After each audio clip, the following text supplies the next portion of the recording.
Sensação de não pertencimento a esse mundo, não se encontrar no sistema educacional, da forma que as coisas tradicionais funcionam, sempre achar que a sua mente é muito diferente da de todo mundo e que ninguém entende você. Sim, esses são alguns dos sinais, alguns dos muitos sintomas de neurodivergentes. E hoje eu vou contar para você como foi a minha jornada que me fez descobrir que eu sou uma pessoa neurodivergente e como isso tem me ajudado na minha jornada de autoconhecimento. Se você é novo por aqui, seja muito bem-vindo. Eu estou a Gabi, mentora e professora de autoconhecimento, e semanalmente trago conteúdos e aulas ao vivo aqui no canal, então já se inscreve para você não perder nenhum conteúdo. A primeira vez que eu ouvi o termo neurodivergente veio de uma amiga que me perguntou se eu não tinha algum tipo de neurodivergência. Eu achei aquele nome estranho e deixei o assunto engavetado. Só que depois, quando comecei a perceber alguns comportamentos do meu filho mais velho, eu vi que ele tinha algumas coisas diferentes da maioria. E quando eu fui investigar o que poderia ser, eu fiquei espantada com os sintomas, porque eu me li naqueles sintomas. Eu falei, gente, mas essa sou eu estou me lendo. E eu fiz fui teletransportada para o passado, vi coisas da minha infância, da minha adolescência, até da vida adulta, de que se explicavam muito através disso. Então, caso você não saiba, neurodivergência é o termo que a gente usa para mentes que funcionam diferente de um neurotípico. A neurodiversidade são as diversas formas que a nossa mente tem para aprender coisas, para receber estímulos, para lidar com informações, para processar o mundo externo e as emoções. Então, quando a gente entende que as pessoas são diferentes na forma do funcionamento cerebral e mental, a gente não só se conhece mais, mas a gente respeita mais os outros. Porque muitas vezes eu sofria indignada como as pessoas não viam as coisas que eu via, ou não sentiam aquilo que eu sentia. Mas é porque, na verdade, a forma que elas interpretam a realidade é diferente da minha. Então pega papel e caneta na mão para você ver se também tem sintomas que você encontra semelhança, para você se aprofundar depois. Esse vídeo não tem o intuito de ser um diagnóstico, você precisa passar por um profissional específico. Eu não fui atrás de ter o meu diagnóstico, porque para mim essas informações já basta. Não atrapalha a minha vida, né? Eu não tenho nenhum grau de neurodivergência que é disfuncional na minha rotina. Mas é importante, caso você perceba coisas, você pode chegar num diagnóstico de TDAH, de autismo, de superdotação, de dislexia. Então, cada um vai ter um espectro, vai ter graus diferentes, ou às vezes você vai ter mais de um. Por isso que compreender esse mundo é fundamental para o seu autoconhecimento e bem-estar. Então, o primeiro sintoma, claro, é que eu sempre vi coisas onde ninguém via. Minha mãe, inclusive, sempre falava, filha, mas você ficar procurando as coisas, não é possível você ficar procurando inseto. Porque eu posso estar conversando com você aqui e no seu prato eu vejo que tem um pelo. Ou eu tô aqui olhando nos seus olhos, mas lá atrás eu percebo que tem uma coisinha diferente do padrão, sei lá, uma bolinha, e eu vejo que tem um bicho. Então, sempre falam para mim, você tem olho de águia, você tem isso, você procura as coisas, mas eu não procuro. O meu cérebro identifica, principalmente em padrões, quando alguma coisa está um pouco torta, está um pouquinho assim, não está alinhada, eu consigo pegar muito fácil. Eu monto as minhas artes de design, eu coloco o quadro na parede, sem régua, sem nada, porque para mim é muito claro e muito nítido. Mas não é todo mundo que enxerga assim. Outro sintoma é que eu sou a pessoa com o olfato apurado da casa. Então sempre me perguntam, isso aqui tá bom, isso aqui tá ruim, porque de longe eu consigo saber se tem alguma coisa cheirando estranho. Inclusive eu sou muito sensível para cheiro de lugares, pessoas, perfumes. Quando tem um cheiro muito forte ou muita mistura, isso confunde o meu cérebro, eu não consigo pensar se tem alguma coisa que está na validade, mas eu sinto o cheiro, eu consigo te dizer se já está vencido ou não. Isso também foi uma coisa que eu sempre me destaquei, sempre foi diferente aqui em casa, então eu tenho um nariz oficial para definir se algo está estragado ou não. Outro sintoma que é um paradoxo é que eu preciso tirar as coisas da frente para sentir alívio mental. Então, quando eu estou muito sobrecarregada mentalmente, eu preciso simplesmente tirar as coisas da minha frente, colocar em gaveta, jogar fora, doar, tirar da frente, porque eu preciso de espaço. E desde pequena, quando eu precisava processar as minhas emoções, eu tirava os móveis de lugar. Tanto que eu sempre detestei ter móveis fixos, aqueles móveis embutidos, porque a sensação de poder mudar as coisas sempre me fez muito bem. Só que é um paradoxo porque você pode falar, todo mundo gosta de organização, mas é uma organização que, se não tiver organizado, eu sofro. Mas, ao mesmo tempo, eu sou uma pessoa bagunceira para criar. Ou seja, é um paradoxo. Então, se eu for cozinhar, se eu for pintar um quadro, se eu for montar uma aula, você vai ver, vai virar tudo um caos. Eu preciso fazer, parece que passou um furacão no ambiente que eu tô, e aí depois eu preciso organizar de novo. Eu também achava que isso era normal, mas é um sintoma de neurodivergente. Eu também leio as pessoas e o ambiente com tanta profundidade que isso me incomoda. Eu não consigo estar num ambiente com outras pessoas e não perceber o que a pessoa está sentindo. Então eu tenho um grau de empatia, mas não é uma empatia de que eu quero me importar com o outro. Não, às vezes eu não quero me importar com a pessoa, eu não quero perceber que ela existe, mas mesmo assim eu sinto o que ela está sentindo. E isso me trouxe desafios a vida toda, porque quando eu era nova eu tinha hiperidrose, né? Então eu suava muito nas mãos, eu ainda tenho isso nos pés, mas eu operei as mãos. Eu desmaiava em lugares públicos, eu sentia muito os ambientes e hoje eu sinto. Mas por fazer trabalhos de proteção energética, de conhecer como a minha mente funciona, aquilo que me ativa gatilhos, eu consigo viver de uma maneira muito mais saudável. Inclusive aqui no canal tem um vídeo que eu subi falando sobre como se blindar e proteger se você é uma pessoa altamente sensível. Mas a parte desafiadora é que às vezes as pessoas não precisam falar nada e eu tô sentindo o desconforto, eu tô sentindo a mágoa e é muito difícil eu não me intrometer ou não ajudar. Então eu tive que fazer um trabalho interno para não ser a salvadora, sabe? Tá o tempo todo ajudando todo mundo, porque isso me drenava demais. Eu ajudava pessoas que não precisavam e nem pediam a minha ajuda. Além do que você sentir muito no seu campo emocional coisas que não são suas, é muito mais difícil de você lidar. Porque, né? Não é você que tem que lidar. Então, esse trabalho de observação constante, de discernimento, é algo que eu venho fazendo há anos. Mas pode atrapalhar muito você que também se sente assim. Eu sempre tive um talento nato para artes. Então eu lembro que a minha aula favorita era a aula de artes, enquanto eu odiava todas as outras aulas. Essa também é uma característica, desde pequena eu ficava questionando o sistema educacional. Então por que a gente passa o dia todo sentado estudando uma coisa que a gente não quer, que a gente não gosta, que eu não vou usar? Então eu sempre fui indignada com o sistema, mesmo sem me rebelar. Até por isso que hoje eu sou professora daquilo que eu acredito. Mas eu lembro que a parte artística era o que eu amava fazer, eu tinha muita facilidade, eu podia passar horas desenhando, pintando, fazendo estátua, qualquer coisa que fosse. Mas não era algo valorizado, não foi algo que foi investido, porque sempre foi uma característica, isso é passatempo, isso é hobby, ninguém ganha dinheiro com arte. Então eu silenciei essa inclinação por muito tempo. Até hoje, são coisas que eu amo fazer. Nunca investi para me desenvolver, né, a pintar, mas é um lugar onde eu me sinto em casa. Então é natural, dependendo da neurodivergência, você ter um ponto de hiperfoco ou um ponto que você tem uma habilidade acima da média e que não é algo que você estudou. É algo que é nato seu. Inclusive, eu nunca fui buscar coisas de superdotação ou altas habilidades, porque a gente tem essa imagem de que é um gênio que tem um QI alto, que só tira 10 na escola e pronto. Né? Eu, pelo menos, tinha essa visão ignorante sobre superdotação. Mas não necessariamente. Existem superdotados que vão muito mal em matérias tradicionais, mas que se destacam em coisas específicas. Então observe isso, se tem algum talento, alguma coisa que sempre foi muito fácil para você fazer e que a maioria não tem. Esse sintoma me perturba até hoje, que é ter um olhar extremamente crítico. Eu sou muito crítica comigo mesma, com os outros, com as coisas. A diferença é que hoje eu me contenho.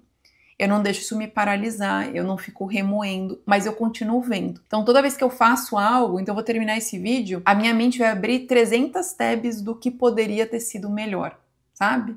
Do que poderia ter sido diferente, do que eu poderia ter falado ou feito.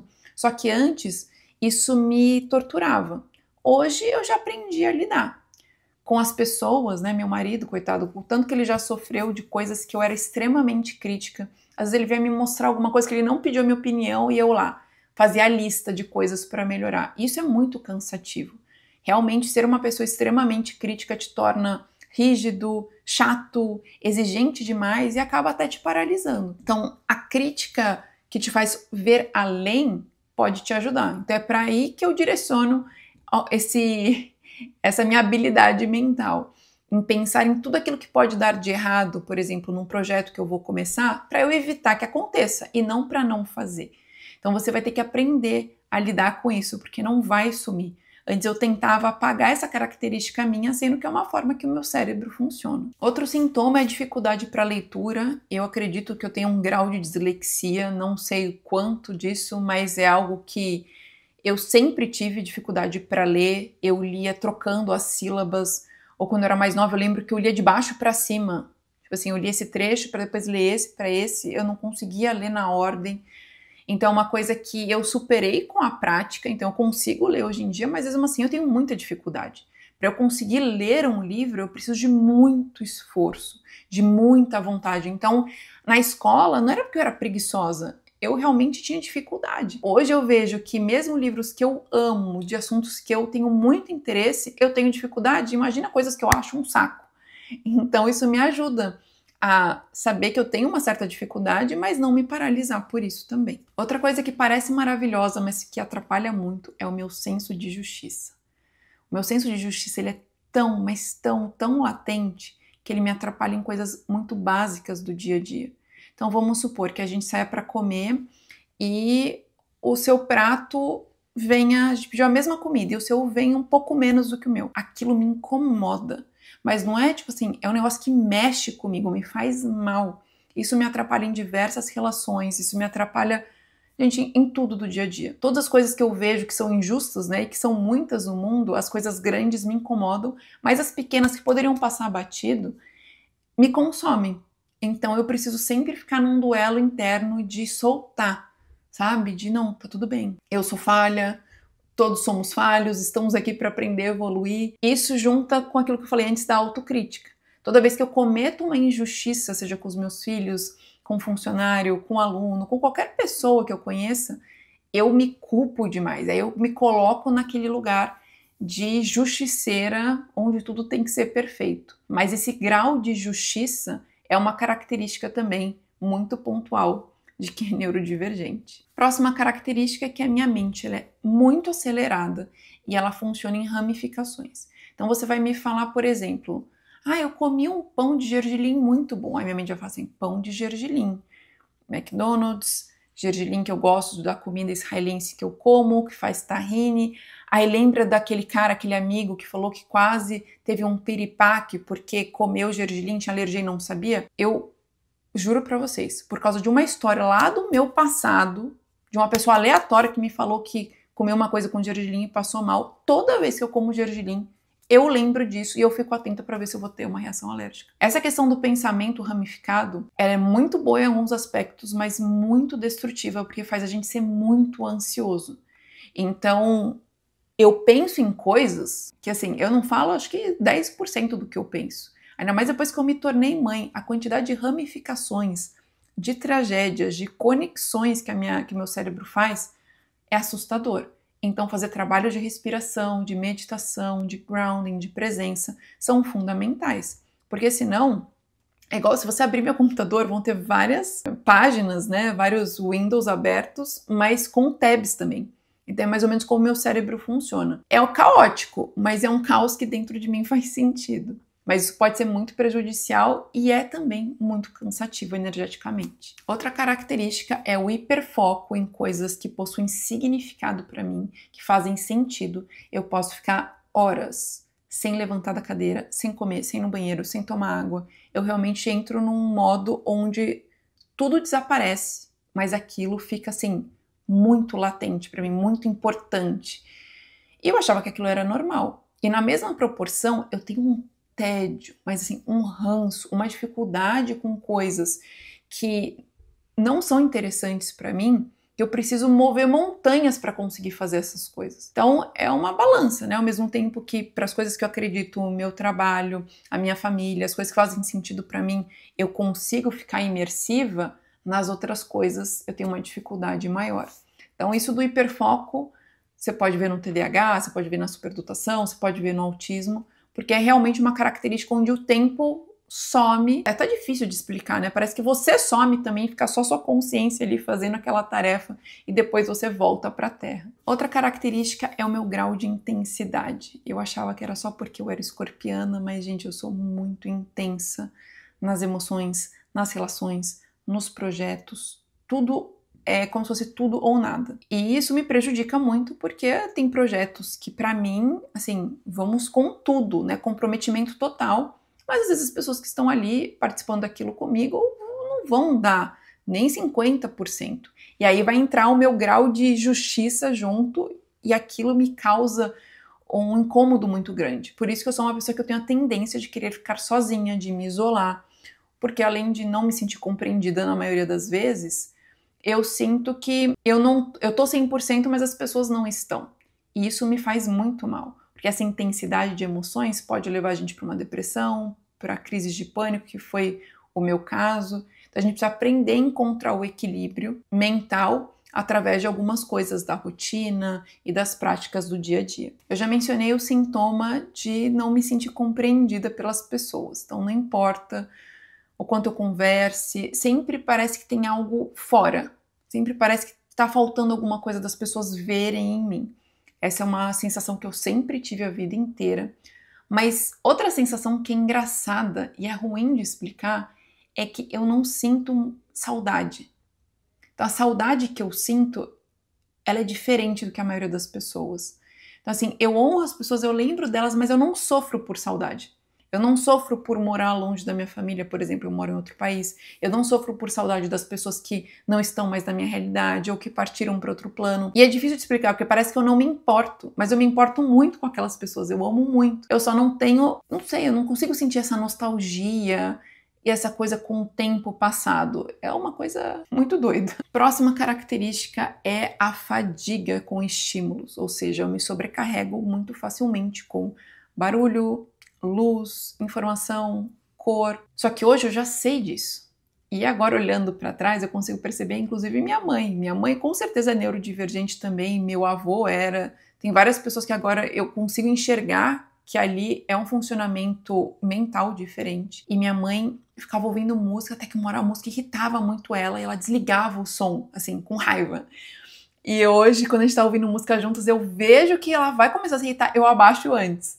Mas isso vem do nosso autoconhecimento, da gente se observar e perceber esses padrões. Eu não vou mais em lugares muito tumultuados, e se eu vou, eu uso as práticas que eu mencionei naquele vídeo de como me proteger e blindar energeticamente para regular os meus... o hiperestímulo mesmo. Eu sou mãe de 2 meninos que talvez sejam neurodivergentes também, que têm muita energia e estão me estimulando o tempo todo.